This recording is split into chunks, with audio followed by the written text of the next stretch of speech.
नमस्कार। आप देख रहे हैं संस्कृति टीवी। साल की पहली मासिक कालाष्टमी आज मनाई जा रही है। कालाष्टमी का त्योहार हर माह की कृष्ण पक्ष की अष्टमी तिथि को मनाया जाता है।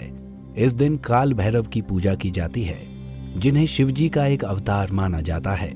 कालाष्टमी को भैरवाष्टमी के नाम से भी जाना जाता है।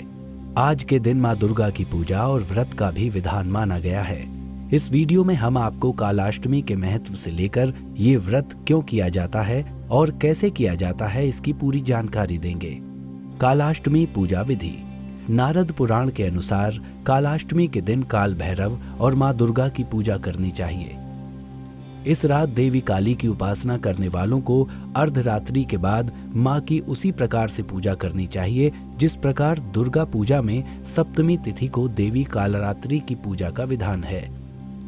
इस दिन रात में माता पार्वती और भगवान शिव की कथा सुनने और रात्रि जागरण का आयोजन किया जाता है।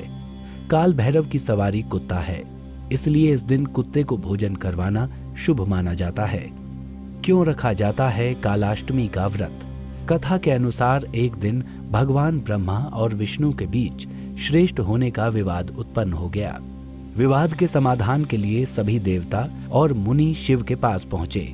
सभी देवताओं और मुनि की सहमति से शिवजी को श्रेष्ठ माना गया, परंतु ब्रह्मा जी इससे सहमत नहीं हुए। ब्रह्मा जी शिवजी का अपमान करने लगे। अपमानजनक बातें सुनकर शिवजी को क्रोध आ गया, जिससे काल भैरव का जन्म हुआ। उसी दिन से कालाष्टमी का पर्व शिव के रुद्र अवतार काल भैरव के जन्म के रूप में मनाया जाने लगा। कालाष्टमी व्रत का लाभ। कालाष्टमी व्रत बहुत ही फलदायी माना जाता है। इस दिन व्रत रखकर पूरे विधि विधान से काल भैरव की पूजा करने से व्यक्ति के सारे कष्ट मिट जाते हैं। काल उससे दूर हो जाता है। इसके अलावा व्यक्ति रोगों से दूर रहता है और उसे हर कार्य में सफलता प्राप्त होती है। शिव पुराण में कहा गया है कि भैरव परमात्मा शंकर के ही रूप हैं। इसलिए आज के दिन इस मंत्र का जाप करना फलदायी होता है। अति क्रूर महाकाय कल्पांत दहनोपम भैरव नमस्तुभ्यम अनुज्ञा दातुर्महर्षि। कालाष्टमी की एक पौराणिक कथा के अनुसार एक बार की बात है कि ब्रह्मा, विष्णु और महेश इन तीनों में श्रेष्ठता की लड़ाई चली। इस बात पर बहस बढ़ गई तो सभी देवताओं को बुलाकर बैठक की गई।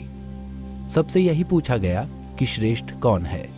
सभी ने अपने अपने विचार व्यक्त किए और उत्तर खोजा, लेकिन इस बात का समर्थन शिवजी और विष्णु जी ने तो किया, परंतु ब्रह्मा जी ने शिवजी को अपशब्द कह दिए। इस बात पर शिवजी को क्रोध आ गया और शिवजी ने अपना अपमान समझा।